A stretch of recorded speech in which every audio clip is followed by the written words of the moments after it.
Lajengipun inggih menika testimoni saking para kerabat beliau almarhum. Yang pertama akan disampaikan oleh Al-Mukarram Bapak Kiai Solehan Maulana. Kepada beliau kami haturkan dengan segala hormat. Shallallahu ala Nabi Muhammad.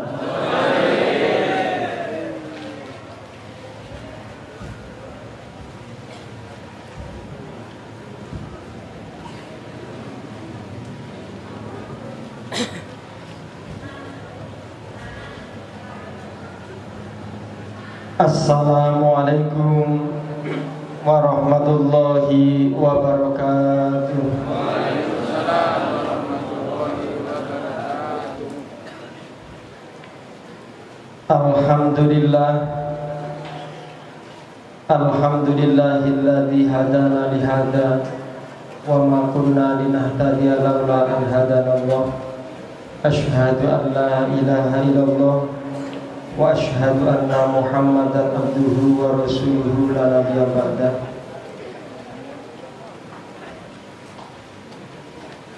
Amma ba'd. Ingkang kawula hormati dumateng panjenenganipun Ibu Nyai Hajah Dewi Khosroh lan keluargi agungipun ingkang boten saged kawula sebataken setunggal-setunggalipun ingkang kawula hormati, kepada para alim, para ulama, wabil khusus dumateng panjenenganipun Bapak Kiai Amin Basori selaku Shahibul Musibah yang kami hormati, kepada Ketua MWC Kecamatan Rimba Bujang, MWC NU Kecamatan Rimba Bujang, beserta Rois Suriah MWC NU Kecamatan Rimba Bujang yang kami hormati, juga jajaran Ansor Kabupaten Tebo serta Banser yang selalu setia untuk mengawal acara-acara An-Nahdiyah yang kami banggakan, yang dimuliakan Allah. Para sesepuh, pina sepuh, dalah aji sepuh ingkang rawuh wonten ing punika majelis, para asatid, asatidah Ma'had Raudhatul Mujawidin yang tidak dapat kami sebutkan satu persatu, karena semakin saya sebutkan semakin banyak yang tidak saya sebutkan. Jadi ingkang kula hormati sedaya hadirin wal hadirat dari segenap wilayah yang tidak dapat saya sebutkan juga, para santri ingkang kula hormati, santriwati ingkang minulya, hadirin hadirat rahimakumullah. Pada malam hari ini kita bersama memperingati atas telah dipanggilnya orang tua kita ke hadirat Allah, ke rahmat Allah. Mudah-mudahan beliau husnul khotimah dan kita semua mendapatkan barokahnya, sehingga pondok pesantren Raudhatul Mujawidin semakin barokah, semakin barokah, semakin barokah, dan Nahdlatul Ulama di seantero provinsi Jambi semakin jaya. Amin Allahumma amin. Siapa kita? Siapa kita? Siapa kita? NKRI, Pancasila.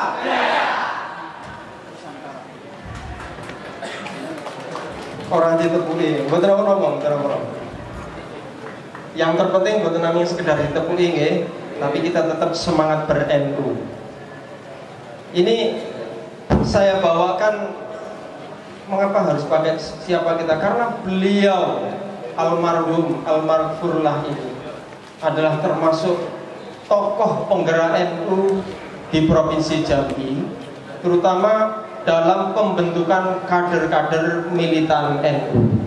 Jadi mohon maaf, ini mungkin tidak berlebihan kalau ini saya sampaikan.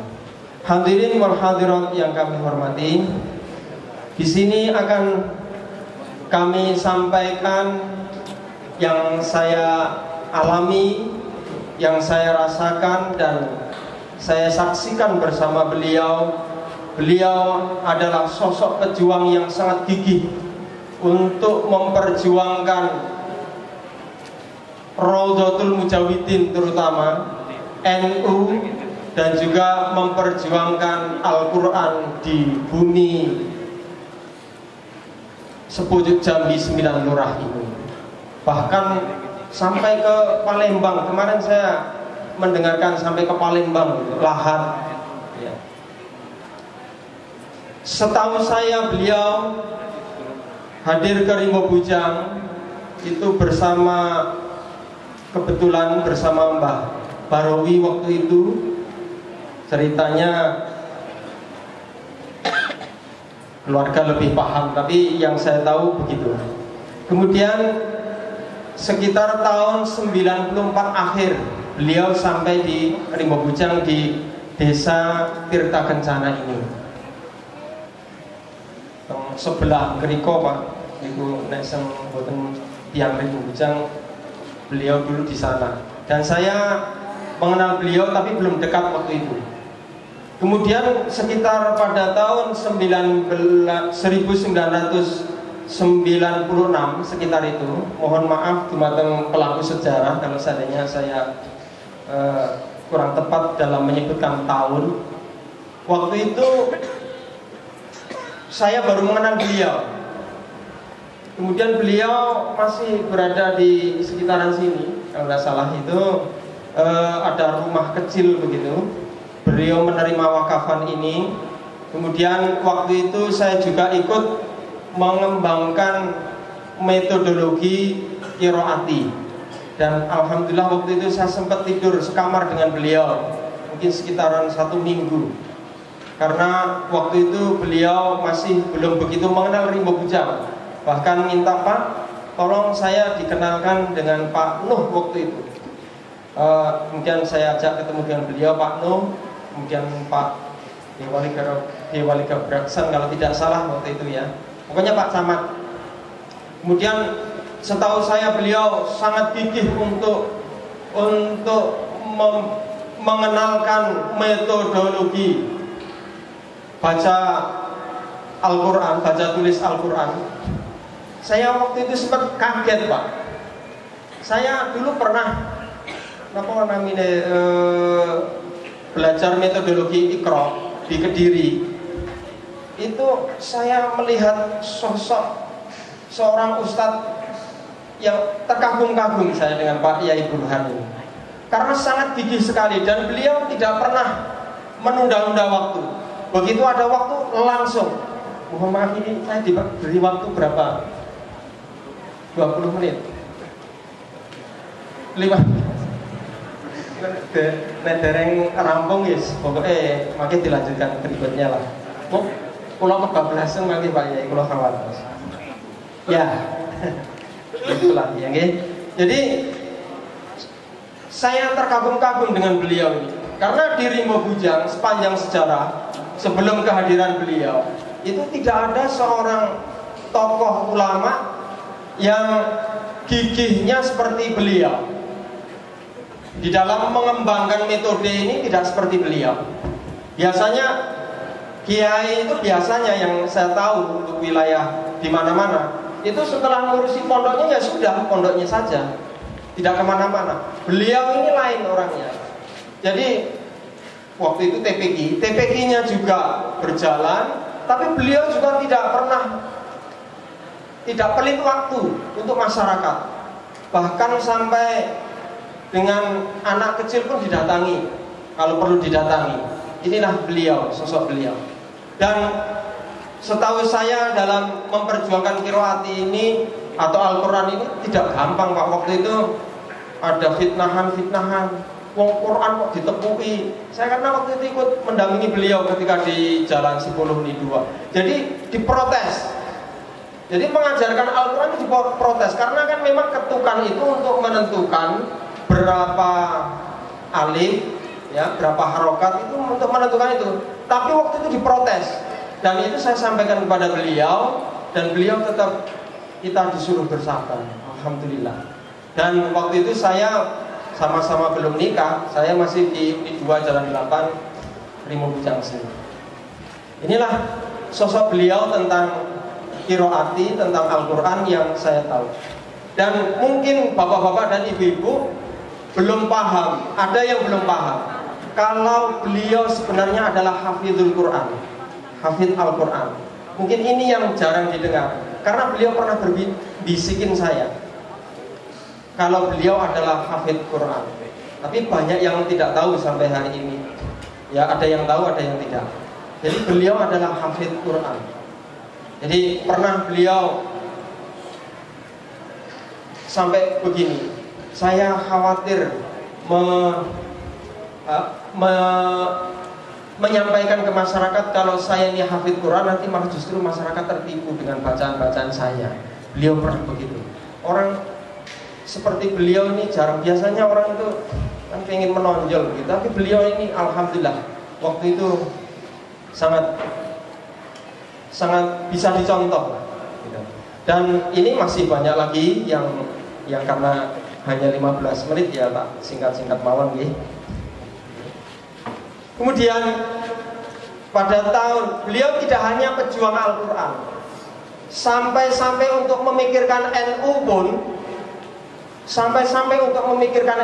bagaimana agar NU ini bisa dibawa aspirasinya ke pemerintah. Waktu itu sedang Gus Dur sedang membuat partai yang bernama Partai Kebangkitan Bangsa, dan beliau bersama Pak, di sini pelakunya masih ada ini Pak Rom Irfan, Pak Yai Faik, Soim sampun kondur